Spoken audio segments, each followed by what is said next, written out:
Sir వద్దు sir వద్దు sir వదిలేండి సార్ ప్లీజ్ సార్.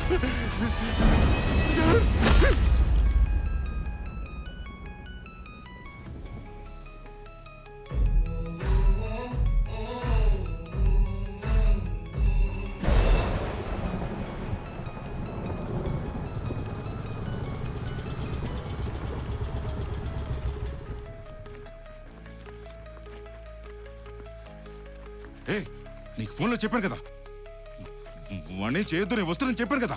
ఇంతలోనే 200 కోట్ల రూపాయలు. ఇప్పుడు ఎవరిని అడగమంటావు? ఈ పక్కనే కమిషనర్ ఆఫీసు. అరుస్తూ పరిగెట్టాడు. అక్కడికి వెళ్ళి చెప్పుంటే నీ బాబు కాపాడతాడా? రమ్మన్నారు.